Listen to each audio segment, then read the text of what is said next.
আলাইকুম রহমতুল্লাহ বারাকাতুহ। স্বাধীন বাংলাদেশের বিপ্লবী বীর জনতাকে প্রথম জুমা দিবসের আন্তরিক মোবারকবাদ জানিয়ে আজকে আমি জানাবো যে একটি স্বাধীনতা লাভকারী জাতির জন্য, একটি বিজয়ী জাতির জন্য অপরিহার্য কর্তব্য কী কী। সূরা আল হজ্জের 41 নম্বর আয়াতে আল্লাহ তাআলা ইরশাদ করছেন, الذين إن مكناهم في الأرض أقاموا الصلاة وآتوا الزكاة وأمروا بالمعروف ونهوا عن المنكر ولله عاقبة الأمور।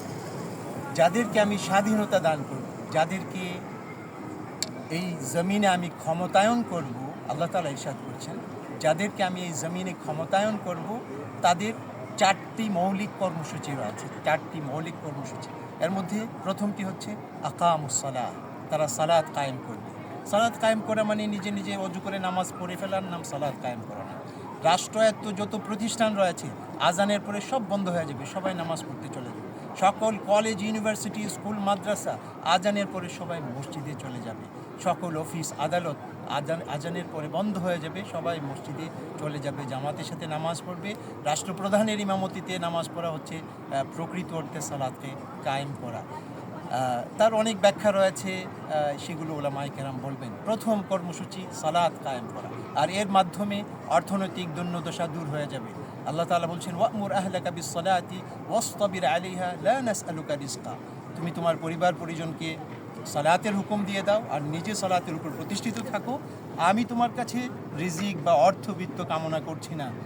নাহনু নারযুকুকা, বরং অর্থবিত্ত আর রিজিক দিয়ে আমি তোমাকে সমৃদ্ধ করে দিই। তাহলে সালাতের সাথে আপনার সমৃদ্ধি, অর্থনীতির মৌলিক সম্পর্ক রয়েছে। তারপরে আসছে আপনার দারিদ্রতা বিমোচন। রাষ্ট্রের দারিদ্রতা বিমোচনের জন্য যাকাতের বিধান করেছেন আল্লাহ তাআলা। দ্বিতীয় কর্মসূচিতে বলেছেন ওয়াআতুজ যাকাহ, বলেছেন ওয়াআতুজ যাকাহ। দ্বিতীয় কর্মসূচি হচ্ছে যাকাত প্রদান করার মাধ্যমে রাষ্ট্র থেকে দারিদ্র বিমোচন করা। তৃতীয় কর্মসূচি হচ্ছে ওয়া'মারু বিল মা'রুফ।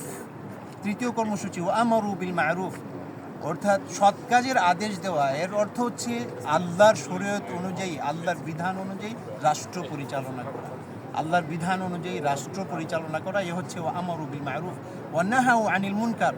আল্লাহদ্রোহী যত কাজ রয়েছে, আল্লাহর বিধানে যত নিষিদ্ধ কাজ রয়েছে, এই সব কিছুকে রাষ্ট্রীয়ভাবে নিষিদ্ধ করে দেওয়া, এ হচ্ছে নাহি আনিল মুনকার, অসৎ কাজ থেকে মানুষকে বারণ করা।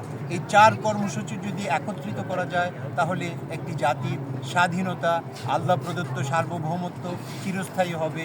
আমরা আশা করব বাংলাদেশ চিরজীবী হবে। আল্লাহ তাআলা দীর্ঘদিন বাংলাদেশকে বাঁচিয়ে রাখবেন।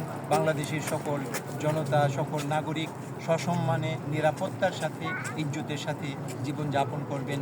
বিপ্লবী ছাত্রদেরকে ধন্যবাদ জানিয়ে বাংলাদেশের সকল মানুষের জন্য শুভ কামনা করে আজকের এই প্রথম জুমা দিবসের, স্বাধীন বাংলাদেশের প্রথম জুমা দিবসের শেষ প্রহরে সবার কাছে বিদায় নিচ্ছি, সবার কাছ থেকে বিদায় নিচ্ছি।